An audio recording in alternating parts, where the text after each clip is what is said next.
Assalamualaikum warahmatullahi wabarakatuh. Hai Sobat Horor, kali ini aku bakal bawain cerita dari KL Kemala yang berjudul Pelakor Itu Lebih Berilmu. Nggak usah basa-basi lagi, langsung aja kita mulai. Pelakor Itu Lebih Berilmu, sebuah cerita dari KL Kemala, based on true story. Untuk nama dan tempat tetap saya samarkan demi menjaga image keluarganya. Oke, kita mulai.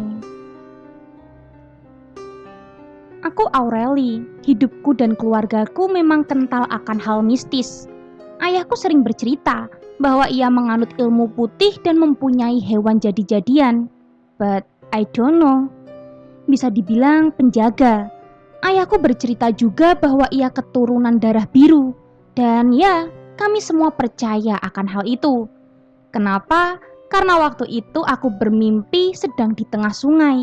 Sungai itu sangat luas tetapi airnya sangat kotor, berwarna Milo coklat. Bukan, itu bukan hal yang aneh. Yang aneh adalah aku duduk di sebuah kayu yang terletak di tengah-tengah sungai dan hebatnya, di sekelilingku terdapat buaya putih berjejer, sedangkan aku berada di tengah-tengah mereka. Buaya itu berbaris dengan rapi dan anehnya mereka tidak ada niatan untuk memakan aku. Dari situ aku sudah yakin apa yang dikatakan ayahku adalah benar. Selain penjaga, menurut ayah ia juga menurunkan auranya kepada anak-anaknya. Aura apa? Aura yang membuat lawan jenis kita bisa langsung terpikat. Sebelumnya aku 6 bersaudara, 3 laki-laki dan 3 perempuan. Aku adalah anak ketiga. Adik-adikku tinggal di rumah mbah yang ada di Banjar. Jadi aku hanya tinggal bertiga dengan kakak-kakakku. Kakak laki-lakiku itu waktu SMA dia hitam, kurus, kering, burik. Tapi anehnya, kenapa ia jadi Casanova di SMA-nya? Sampai-sampai saat umurku 6 tahun, aku disuruh cewek cabe-cabean buat minta nomor kakakku itu. Lanjut ke kakak perempuanku. Dia itu gendut dan sempat jadi cabe-cabean dulu. But suaminya sekarang adalah orang Jerman. Iya, Jerman. Oke, di situ aku masih positive thinking sampai usiaku berlanjut remaja. Sebelum remaja, saat usiaku 5 tahun saja, tetanggaku sudah iming-iming jika aku sudah besar harus menjadi menantunya. Kuakui, begitu remaja anak tetanggaku itu adalah sosok cowok ganteng yang manis banget. Jadi pas remaja aku itu seakan jadi primadona. Padahal kalau ngaca aku ngerasa gendut banget dan gak glowing seperti gadis lainnya. Tapi para lelaki sangat banyak yang menginginkanku. Tapi aku punya kakak sepupu yang sangat posesif. Dia itu ganteng, putih, tinggi. Kalau kata aku sih dia mirip sama Iqbal Ramadan. Kebayang gak sih kalau bukan sepupuku sendiri udah aku pacarin? Dan dia itu yang selalu menjaga aku dari buaya-buaya darat yang berusaha mendekatiku. Suatu hari ada teman sepupuku, sebut saja Doni. Dia ngedeketin aku, dan sepupuku juga setuju.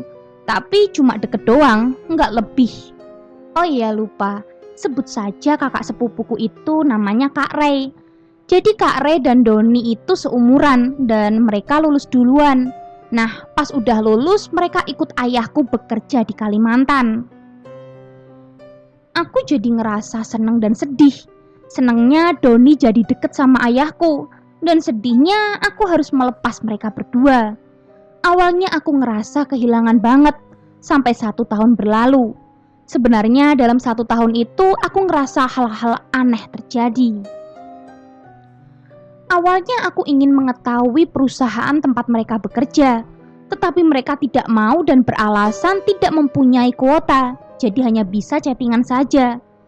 Tetapi saat itu Allah memberiku sebuah petunjuk. Secara kebetulan aku mempunyai teman yang juga dekat dengan Kak Roy, dan dia memposting di IG berisi screenshot chattingan dia dengan Kak Roy. Dan di situ Kak Roy mengirimkan sebuah video romantis. Aku mulai curiga dan marah besar kepada mereka berdua. Baru kali ini aku bertengkar hebat dengan Kak Ray sehingga kita tidak berkomunikasi cukup lama. Dan pada saat itu mamanya Kak Ray tiba-tiba pulang dan ia hanya bilang lelah di sana. Jadi biar anaknya saja yang bekerja. Aku semakin curiga dari apa yang mereka bilang seperti menyembunyikan sesuatu. Tetapi aku lebih memilih untuk diam. Dan perlahan aku mulai bermimpi bahwa ayahku memiliki istri lain di sana. Parahnya, di mimpiku itu aku hanya diam dan melihat ibuku menangis. Mimpi itu terus berulang. Begitu juga dengan kakak perempuanku. Ia bermimpi hal yang sama, sehingga ia menangis dan memeluk ibuku. Sedangkan aku selalu demam setelah memimpikan itu. Dan pada suatu hari ketika sehabis bermimpi itu, aku bangun dan tiba-tiba aku merasa gelap dan ada darah yang mengucur deras di hidungku. Saat itu aku langsung panik dan menghampiri ibu. Dan aku langsung berlari ke dalam kamar mandi. Ibu dan Kak Rini, kakak perempuanku, yang melihat aku berlari ikut masuk ke kamar mandi. Astagfirullah, Ra, kenapa kamu nak? Tanya ibu yang ikut membersihkan darah yang terus keluar. Kak Rini segera mengambil daun sirih yang ditanam ibu di samping rumah. Dengan cepat ia kembali dan memberikan daun sirih itu padaku. Tak lama setelah daun sirih itu bertengger di hidungku, darahnya pun berhenti. Aku bingung. Aku tidak pernah sama sekali mimisan. Bahkan aku sekarang sehat-sehat saja dan tidak merasa pusing. Aku juga tidak merasa ada luka di dalam hidungku. Lalu, apa semua ini? Mimpiku tidak kuceritakan pada siapapun. Aku hanya takut jika aku bercerita pada ibu, ia akan menjadi sedih. Hari pun berlalu. Sore itu aku duduk di kamar sambil memainkan ponselku yang menampilkan beranda Facebook. Aurel, panggil ibu dan menghampiriku. Aku mendongak sembari mematikan ponselku dan menaruhnya. Why mom? Ibuku cengir-cengir lalu mencitak kepalaku. Why mom dasmu. Nih, beliin kopi. Aku meringis kesakitan sembari mengelus kepalaku.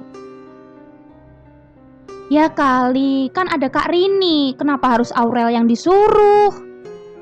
Astagfirullah Rel, kalau disuruh kamu itu ngeluh melulu ya, kata ibuku. Aku pun langsung berdiri dan berkata, iya ya. Ibuku tersenyum lalu memberiku uang. 2 ya Rel. Aku hanya mengangguk. Baru sampai di depan pintu, tiba-tiba hidungku kembali mengeluarkan darah. Namun kali ini seperti ada angin yang masuk ke dalam diriku dan membuatku seperti tercekik lalu gelap. Aku langsung duduk di kursi dan masih merasakan gelap. Aku sama sekali tidak bisa bergerak. Tiba-tiba aku melihat ayah di depanku sedang menggendong anak perempuan berusia 4 tahunan. Ayah, tolongin Aurel ya. Aku berteriak, namun sepertinya ayah tak mendengar atau memang ini hanyalah sebuah ilusi. Tiba-tiba gelap. Ayah dan putri kecil itu entah siapa, tiba-tiba seperti dimakan kegelapan. Hanya sekejap, kini aku melihat ada wanita yang menggandeng ayahku beserta putri kecil tadi. Ayah, kembali! Teriakku, tetapi ayah tetap tidak mendengarkan. Lain dengan wanita di sampingnya yang menoleh ke belakang sambil menunjukkan senyum siriknya. Jep. Gelap lagi. Aku merasakan ada tangan yang menyentuh lenganku. Saat aku menunduk, terdapat tangan yang keriput pucat. Aku berteriak dan terus berdoa dalam hati. Lalu tangan itu naik perlahan ke leher dan mencekikku. Lepas. Rasanya nafasku semakin tercekat, tetapi aku tetap terus berdoa tanpa henti. Cekikan itu semakin kuat dan aku menatap lampu di atas kepalaku. Ibu dan Kak Rini bernafas lega ketika aku sadar. Badanku bersimbah keringat dingin. Aku sendiri ngos-ngosan. Rini, ambilin air, suruh ibu. Lantas Kak Rini langsung berlari ke dapur, namun tiba-tiba ia berteriak membuat ibu lari menyusulnya. Begitu juga aku. Astagfirullah, aku dan ibu sama-sama terkejut melihat ada banyak sekali darah berceceran. Ini udah gak bener, batinku. Ibu dan Kak Rini hanya diam dan membersihkan darah itu. Sedangkan aku disuruh minum air terlebih dahulu. Yang aku yakini saat itu kami bertiga syok, namun saling menyembunyikan perasaan agar tidak saling mengkhawatirkan. Keesokannya, pagi-pagi ibu menangis di kamarnya. "Ibu kenapa?" tanyaku dan Kak Rini. "Ayahmu itu loh, kemarin pagi tiba-tiba stroke, jatuh pingsan dan dibawa ke rumah sakit." Ibu menangis terisak. "Astagfirullah, kenapa kita baru dikasih tahu sekarang?" tanyaku emosi. "Nggak tahu, Ndok. Telepon sekarang kakakmu. Itu suruh jemput ayahmu biar dirawat di sini saja." Aku menelpon kakakku yang pertama, yaitu Kak Dimas, yang kerja pergi pagi pulang pagi, sehingga tidak mengetahui apa saja yang terjadi di dalam rumah. Aku lekas memberitahunya, dan ia bilang ia memang sudah di perjalanan menjemput ayah. Lantas ia tahu dari mana? Aku tak sempat menanyakan karena ibu masih menangis. "Terus siapa yang ngasih tahu, Bu?" tanyaku. "Doni yang telepon ibu. Ibu heran, kan di sana ada ommu itu. Kenapa nggak kasih tahu ibu?" Omku adalah bos ayah di sana, dan aku pun masih mencoba positive thinking dengan apa yang terjadi. "Aurel juga nggak tahu, Bu. Mending kita siapin aja kepulangan ayah, Bu." Malam harinya ayah tiba. Di rumah ramai ada nenek beserta adik-adik ayah yang hendak melihat keadaan kakaknya. Begitu ayah sampai dan digendong ke kasur, kami mengelilinginya sambil menangis. Bagaimana tidak? Keadaan ayah yang seperti orang linglung dan tangannya membengkok. Mulutnya pun sedikit geser. Aku menangis dan terus menatap ayah. Malam itu kami semua diliputi oleh rasa sedih yang sangat mendalam. Tetapi pada dasarnya kami harus kuat dan merawat ayah. Lewat 2 minggu kami menjaganya dan alhamdulillah keadaan ayah mulai membaik. Hanya fisiknya saja yang tidak ada perubahan. Jalan saja tidak bisa. Namun ayah sudah bisa merespon cerita dan panggilan dari kami. "Nanti habis maghrib panggilkan dokter DX ya, Ndok," ucap ibu sembari menyuapi ayah. Aku mengangguk. Sekarang masih maghrib dan aku sibuk menonton drakor di ponsel. "Dok, sholat dulu sana," sahut ibu. "Kan masih PMS, Bu." Ibu mengangguk. "Oh ya udah, ambilin jarum Ki di kamarmu. Habis ini ibu mau jahit baju ayahmu." Aku kemudian turun ke bawah. Sekedar info, rumahku ini bertingkat dan kamarku di bawah bersama Kak Rini, sedangkan kamar ayah dan ibu di lantai 2. Aku turun dan melihat Kak Rini di ruang tamu sedang memandangi ponselnya. Aku langsung masuk ke kamar untuk mencari jarum. Namun tak ada. Lalu aku lihat jarum itu ada di meja ruang tamu. Aku mengambilnya sambil mencak-mencak ke Kak Rini. "Kak, coba kamu jangan main HP mulu. Bantuin kayak ibu di atas. Malah kamu main HP di sini." Kak Rini hanya diam memandang ponselnya. Lah, tumben, biasanya dia bakal ketok kepalaku kalau aku ngomong kayak gini. Batinku, aku langsung naik ke atas. Namun... "Rel, panggil dokter Gih sama Kak Re." Kak Rini kini di depanku bersama Kak Re. Aku terkejut dan memandang ke bawah. Masih ada Kak Rini di sana dan masih sibuk dengan layar ponselnya. Dan di depanku juga Kak Rini. "Rel." Aku menoleh ke depan dan ke bawah. Lalu Kak Rini yang di bawah menoleh ke arahku sambil tersenyum miring. Cek, pandanganku kabur seketika. "Rel!" Aku merasakan badanku diguncang pelan oleh seseorang. Perlahan aku membuka mata dan terlihat mbahku tersenyum kepadaku. Aku bahagia dan takut. Karena sejatinya aku tidak pernah bertemu langsung, melainkan dari foto karena di hari kelahiranku, di hari itu juga mbah meninggal. "Rel, jangan takut, aku ini mbahmu." Entahlah, aku tetap saja masih syok dan diam. "Mbah kenapa datang?" tanyaku membuka mulut. Mbah kangen sama kamu, Rel. Aku berusaha duduk dan melihat di sekeliling. Di sini bukan rumahku dan semuanya terlihat berwarna abu-abu. Di mana ini, Mbah? Mbah tersenyum. Kamu berhenti di sini, Rel. Aku berhenti di sini. Perasaan pas aku sadar tadi aku teringat kejadian yang tadi. Mbah, orang yang telah menggangguku, ucapku panik. Mbah sudah tahu, Rel, kamu punya penjaga, jadi jangan takut. Mbah, gimana ilmu putih? Tanyaku. Mbahku tersenyum sembari mengelus pipiku. Ilmu itu gak ada yang putih ataupun hitam, Rel. Semua tergantung pemakainya. Kalau dia pakai ilmu putih secara berlebihan dan menuhankannya, tetap saja salah. Mbah, aku ingin pulang. Jangan takut ya, Rel. Selalu ingat Tuhan, Rel. Ucapan terakhir Mbah sebelum akhirnya aku terbangun. Tapi ini masih belum di rumahku. Ini di mana? Ini seperti hutan namun terlihat sangat indah. Terlebih aku terduduk di atas ayunan. Ada orang? Tanyaku lirih. Dan muncullah gadis sepantaranku dengan memakai gaun putih yang sangat lusuh dan kotor dengan lumpur. Gadis itu tidak lain adalah Ran, sahabat kecilku yang sudah meninggal 5 tahun lalu akibat kecelakaan. Ran, panggilku. Lalu Ran menghampiriku dengan tergopoh-gopoh. Untung aku berhasil membawa jiwamu dan membawamu ke sini, ucapnya. Apa maksudmu, Ran? Tanyaku bingung.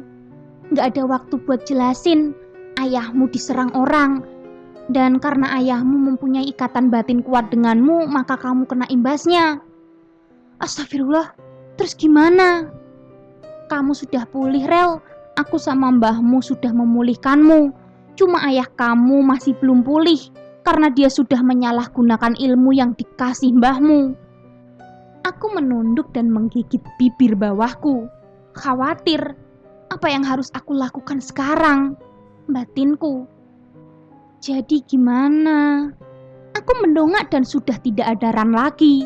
Tetapi ada wanita lain dengan pupil mata yang kecil, melayang dan penuh darah menghampiriku. Aku berlari namun terjatuh. Dan aku menarik nafas dalam dan menghembuskannya. Bau antiseptik langsung menusuk indera penciumanku. Alhamdulillah, Aurel, akhirnya kamu sadar juga. Suara ini, suara Doni. Aku menengok ke samping dan benar saja, nampak Doni menatapku dan tangannya masih menggenggam tanganku. Kenapa aku di rumah sakit? Ia pun beranjak. Bentar-bentar, aku panggilin suster. Ia pergi dengan cepat. Tanganku diinfus dan kenapa aku menggunakan ventilator? Seperti orang koma saja. What? Jangan-jangan tiba-tiba suster datang sendiri. Mungkin Doni disuruh menunggu di luar. Keadaanku dicek oleh suster itu. Lalu ia menyuntikku. Tak lama ia keluar lalu Doni masuk lagi. Ray sama Kak Rini bentar lagi nyampe. Ia duduk di sampingku. Emang mereka kemana, Kak? Mereka tadi cari makanan. Aku kenapa? Tanyaku. Dia mengelus poniku. Lalu aku menepis tangannya. Don't touch me. Kenapa kamu jadi dingin gini, Rel? Tanyanya. Karena kamu nyembunyiin sesuatu dari aku. Batinku. Jawab aja sih, aku kenapa? Tanyaku ketus. Kamu gak sadarkan diri udah 4 hari, Rel. Aku terkejut bukan main. Are you kidding with me? Gak mungkin kan? Dia menghela nafas. Aku juga kaget. Awalnya kamu gak sadarin diri habis dari bawah, kata ibu. Kamu juga ngambil jarum kan? Terus kamu ketemu Kak Rini di atas. Dan kamu linglung terus jatuh pingsan. Awalnya kamu hanya dirawat di rumah. Tapi karena sampai besok kamu gak sadar, ya akhirnya kami bawa ke rumah sakit. Ibu sama ayah gimana? Tanyaku. Ayah kamu sore ini bakal balik ke Kalimantan. Jawabnya. Maksud kamu apa? Ayahku udah sembuh memangnya? Santai, Rel. Ayah kamu katanya mau berobat ke sana. Kenapa harus dibawa ke sana, Don? Di sini juga banyak rumah sakit. Doni nampak bingung mau menjawab apa. Kami sama-sama diam. Aku memikirkan apa sih yang dipikirkan ayahku sampai-sampai ia ingin balik lagi ke sana. Gimana kalau dia diserang lagi? Tak lama Kak Ray dan Kak Rini datang. Selama kalian di sana ada yang kalian sembunyikan dari aku kan? Tanyaku. Mereka nampak terkejut, namun Kak Ray menanggapinya dengan tertawa kecil. Apaan sih, Ra? Mimpi apa kamu? Koma.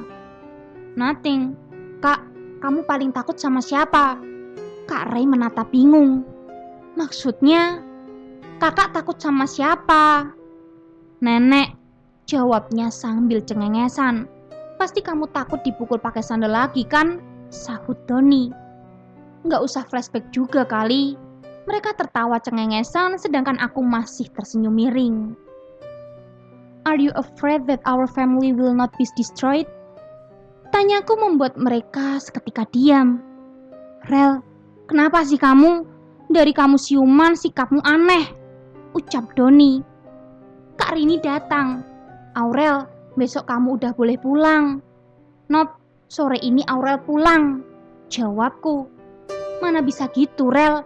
Keadaan kamu kan... Silent! Mereka diam sedangkan aku mengubah posisiku membelakangi mereka dan memejamkan mataku. Sore itu sesuai perkataanku, aku pulang walau lemes mati-matian. Saat itu ayah sudah siap diantar ke Kalimantan. Aku menghentikannya dan berbicara empat mata kepadanya. Ayah, Aurel kurang apa sih sampai ayah mau balik ke sana? Tanpa sadar air mataku terjatuh. Bukan gitu, Rel. Ayah juga nggak mau nyusahin ibu. Ayah mau berobat ke sana dan bekerja lagi. Ayah udah tahu kalau ayah sakit itu diserang. Ayah mengangguk. Kamu tahu sendirilah, Rel. Di sana banyak yang nggak suka sama ayah. Terus kenapa ayah mau balik lagi? Air mataku tak henti-hentinya turun. Ayah menghapus air mataku. Rel, ayah harus cari uang buat Aurel. Kak Dimas juga bisa nyariin duit. Dia kan mau kuliah. Udah ya, Rel, kamu percaya kan sama ayah? Jangan dengerin kata orang. Aku mengangguk dan memeluk ayahku. Sekitar 3 menit aku keluar dari mobil dan ayah berangkat. Sore itu baik-baik saja dan sudah menjelang malam. Aku duduk di ruang tamu sambil main ponsel. Jadi di rumah agak ramai karena adik-adikku menginap di rumah selama 4 hari. Adikku ada 3. Yang pertama Karel, usianya 9 tahun. Yang kedua Bella, usianya 7 tahun.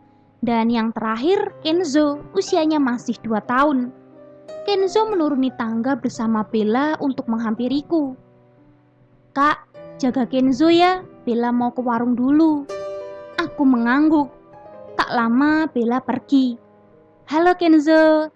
Aku mencubit pipinya yang tembem. Kenzo duduk di karpet coklat dekat TV sambil main dengan robotnya. Sedangkan aku rebahan di sofa.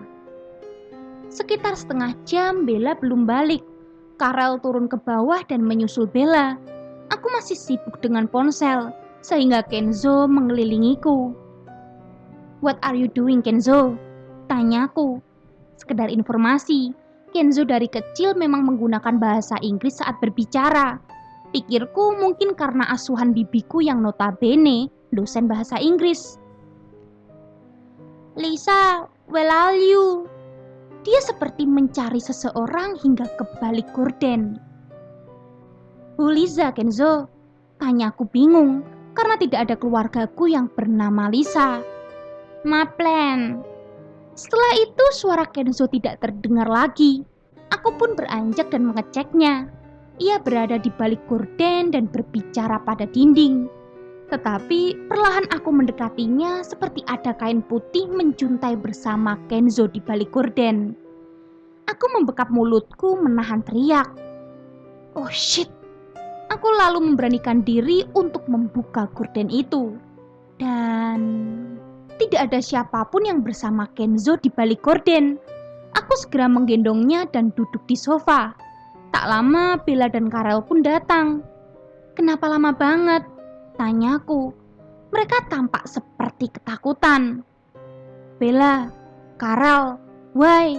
tanyaku lebih tegas. Karel mencoba tersenyum, kikuk.